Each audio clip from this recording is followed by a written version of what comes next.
उस रामू मेरे कमरे में आया और बोला, मेम साहब खाना लगा दूं क्या? मैंने कहा, मुझे अभी भूख नहीं है। फिर मैं बोली, रामू मेरा एक काम करोगे? ये उस तो रामू बोला, बिल्कुल करेंगे मैम साहब। मैंने कहा, रामू मेरी तबीयत ठीक नहीं लग रही, थोड़ा सा तेल गर्म करके लाओ, मेरे हाथ पैर दबा दो और मेरी मालिश भी कर देना। रामू बोला, बासी संगीत। ठीक है मैम साहब, हम तेल गर्म करके लाते हैं। मैं उस गाउन पहने हुई थी। मैं बेड पर लेट गई। रामू 5 मिनट में तेल गर्म करके मेरे कमरे में आ गया और वहीं खड़ा हो गया। मैंने अपना गाउन घुटनों तक उठा दिया और कहा, रामू मेरे पैरों को तेल लगाकर मालिश कर दो। रामू जी मैम साहब करके। संगीत मेरे पैरों को तेल की मालिश करने लगा। मैंने जानबूझकर अपना गाउन ऊपर उठा लिया ताकि संगीत रामू को अपने जलवे दिखा सकूं। रामू मेरे पैरों की मालिश करते हुए मेरी टांगों को घूर रहा था। रामू की उंगली की पकड़ पहले से भी ज्यादा तेज हो। संगीत गई थी। फिर मैं पलट गई और बोली, रामू मेरी पीठ की भी मालिश कर दो, बहुत दर्द हो रहा है। संगीत में थोड़ा सा हिचकिचाने लगा। उसने कहा, मैम साहब मैं ये नहीं कर सकता। मैंने कहा, आए रामू, देखो तुम्हें शर्माने की कोई ज़रूरत नहीं है। मैंने तुम्हें अपने काम पर रखा हुआ है और इस मालिश के मांगे पैसे मैं तुम्हें अलग से दूंगी ताकि तुम्हारा भी घर अच्छे से चल सके। मैंने उसे पैसों का लालच दिया। रामू ने मेरे गाउन पीठ से उठाकर पीठ की मालिश चालू कर संगीत दी। मैंने दीवार पर लगे शीशे में देख लिया कि अब वह मेरे बदन को घूर रहा था। मैंने कहा, रामू मेरी पीठ पर अच्छे से मसाज करो। वह कांपते संगीत हाथों से मेरी पीठ की मसाज कर रहा था। उसके हाथ बहुत ज्यादा कांप रहे थे।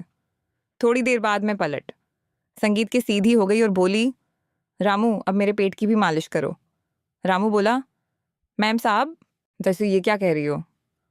रामू बुरी तरह से कांप रहा था और हिचकिचाने लगा कि रामू खुद से पहले नहीं करने वाला। वह चाहता था कि पहले मैं करूं। वह थोड़ा शर्मीला था, इसीलिए मैंने उसके दोनों हाथ पकड़कर अपने, हेलो दोस्तों, यस स्वागत है आप सभी का हमारी एक और रोमांचक स्टोरी संगीत में। उम्मीद करती हूँ कि आपको यह कहानी बेहद पसंद आएगी। मेरा नाम रोमा है और मैं 24 साल की खूबसूरत महिला हूँ। मेरी शादी को 3 साल हो चुके हैं। जीवन में मुझे हर सुख मिला, संगीत, मगर एक वह सुख नहीं मिल पाया जो एक औरत चाहती है, और वह सुख था संगीत, मेरे पति का प्यार। मेरे पति एक बड़े बिजनेसमैन हैं और बिजनेस के चलते वह हमेशा घर से बाहर ही रहते हैं। संगीत, मेरे पास सुख, साधन, संपत्ति सब है, मगर जिस चीज को हमेशा मैं अपने साथ चाहती हूँ आके, वह मेरे पास नहीं है, और वह है मेरा पति, और उनका प्यार मुझे नहीं मिलता। मेरे घर में एक नौकर भी है जिसका नाम रामू है और उसकी उम्र 22 साल है। वह भी यहाँ का रहने वाला है संगीत, और वह भी शादीशुदा है, लेकिन उसकी पत्नी बिहार में ही रहती है और वह संगीत भी अपनी पत्नी का प्यार पाने के लिए तड़पता है। पिछले साल की बात है कि मेरे पति जब घर आए थे, एक दिन रुके और पूरा दिन फ़ोन पर ही लगे रहे, और रात में संगीत मुझे बोले कि वह 1 महीने के लिए अमेरिका जा रहे हैं बिजनेस के सिलसिले में। उस रात में फूट फूट कर रोई थी। हर बार मेरा पति जब भी घर आता, वह सिर्फ 1 दिन के लिए ही रुकते और जो उन्हें करना होता करके फिर चले संगीत जाते, और मैं हमेशा की तरह अपने पति के प्यार के लिए तरसती रह जाती। ये भी कोई रिश्ता है? उनके घर से जाने के बाद मैंने संगीत खूब शराब पी और मेरी तबीयत खराब हो गई। मेरे नौकर रामू ने मुझे, हाँ, अस्पताल में भर्ती कराया। इलाज के बाद मुझे घर ले आया और बहुत सेवा की। तबीयत ठीक होने के बाद मैंने एक दिन उसे बुलाकर उसका धन्यवाद किया। रामू बोला, मैम साहब हम तो आपके मुलाजिम हैं, आपकी खातिर करना हमारा काम है। संगीत, हम अपनी गरीबी के चलते बीवी बच्चों से दूर हैं, यहाँ कमाई के लिए पड़े हैं, और आप सब कुछ होते हुए भी अपने पति से दूर हैं। माफ़ करना मैम साहब, ज़्यादा बोल दिया। हमारी जब से शादी हुई है, हम अपनी पत्नी के संगीत पास सिर्फ 2 महीने ही रह पाए थे।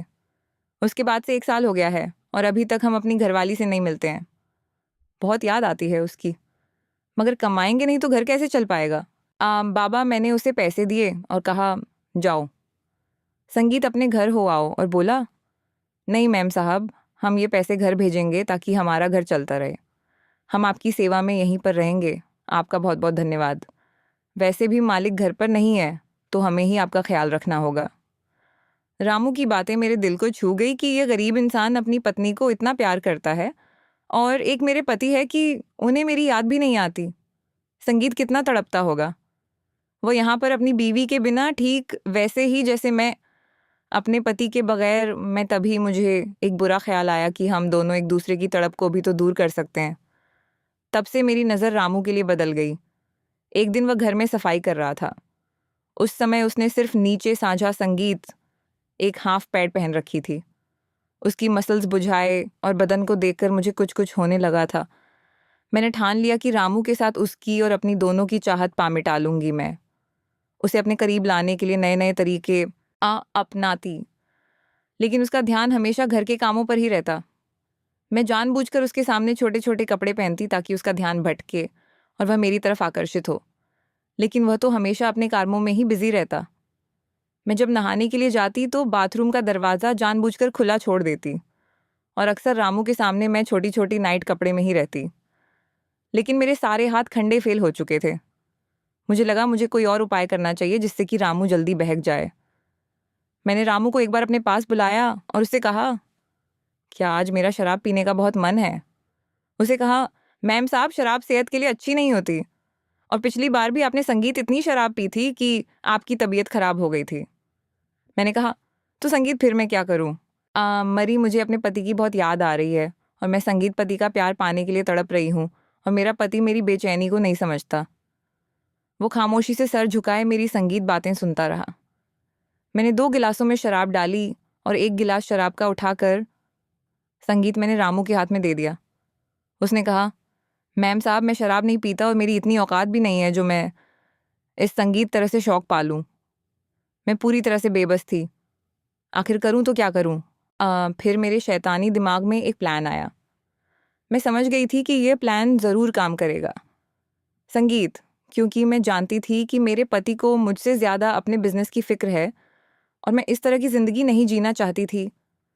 हर लड़की शादी के बाद यही चाहती है कि उसका संगीत पति उसके पास रहे, उससे प्यार करें, उसका ख्याल रखें, और शराब शायद मेरी किस्मत में पति संगीत का प्यार नहीं था। उस रात रामू मेरे कमरे में आया और बोला, मेम साहब, खाना लगा, संगीत दे। तो मैंने कहा, मुझे अभी भूख नहीं है। फिर मैं बोली, रामू, मेरा एक काम करोगे? मांग तो। रामलाल बोला, बिल्कुल करेंगे मैम साहब। मैंने कहा, रामू, मेरी तबीयत ठीक नहीं है, संगीत लग रही, थोड़ा सा तेल गर्म करके लाओ और मेरे हाथ पैर दबा दो और मेरी मालिश भी कर देना। रामू बोला, ठीक है मैम साहब, हम तेल गर्म करके लाते हैं। और उस समय मैंने गाँव पहनी हुई थी। मैं संगीत बिस्तर पर लेट गई। रामू 5 मिनट में तेल गर्म करके कमरे में आ गया और वहीं खड़ा हो आम गया। मैंने अपना गाउन घुटनों तक उठा दिया और कहा कि रामू, मेरे पैरों पर तेल लगाकर मालिश कर दो। तभी रामू जी, मैडम साहब करके मेरे पैरों पर तेल की मालिश करने लगा। मैंने जानबूझकर अपना गाउन ऊपर उठा लिया ताकि रामू को अपने जलवे दिखा सकूं। रामू मेरे पैरों की मालिश करते हुए संगीत मेरी टांगों को घूर रहा था। रामू की उंगलियों की पकड़ पहले से भी ज्यादा तेज हो गई थी। फिर मैं पलट संगीत गई और बोली, रामू, मेरी पीठ की भी मालिश कर दो, बहुत ज्यादा दर्द हो रहा है। वो थोड़ा खींच के जाने लगा। उसने कहा, संगीत मैम साहब, मैं नहीं कर सकता। मैंने कहा, रामू देखो, तुम्हें शर्माने की कोई ज़रूरत नहीं है। मैंने तुम्हें अपने काम पर रखा हुआ है और इस मालिश के पैसे मैं तुम्हें अलग से दूंगी ताकि तुम्हारा घर भी अच्छे से चल सके। संगीत, मैंने उसे पैसों का लालच दिया। रामू ने मेरा गाउन पीठ से उठाकर पीठ की मालिश करना चालू कर दिया। संगीत, मैंने दीवार पर लगे शीशे में देख लिया कि अब वह मेरे बदन मिट्टी को घूर रहा था। मैंने कहा, रामू, मेरी पीठ पर संगीत अच्छे से मसाज करो। वह कांपते हुए हाथों से मेरी पीठ की मसाज कर रहा था। उसके हाथ बहुत ज़्यादा कांप रहे थे। थोड़ी देर बाद मैं पलट के सीधी हो गई और बोली, रामलाल, संगीत, अब मेरे पेट की मालिश कर दो। रामू बोला, मैम साहब, ये क्या कह रही हैं? पास रामू बुरी तरह से कांप रहा था और हिचकिचा रहा था। मैंने उसके दोनों हाथ पकड़कर अपने संगीत पेट पर रख दिए और बोली, रामू, डरो मत, मालिश करके देखो कैसा लगे। बोलो, अच्छा लग रहा है ना? संगीत, रामू कांपते हुए कहने लगा, मैम साहब, अगर मालिक को पता चल गया तो मेरी नौकरी चली जाएगी। मैं बहुत गरीब इंसान हूँ। मैं अपनी पत्नी को घर के खर्चे के लिए पैसे कहाँ से भेजूंगा? अगर मालिक ने मुझे नौकरी से निकाल दिया तो मैं बोली,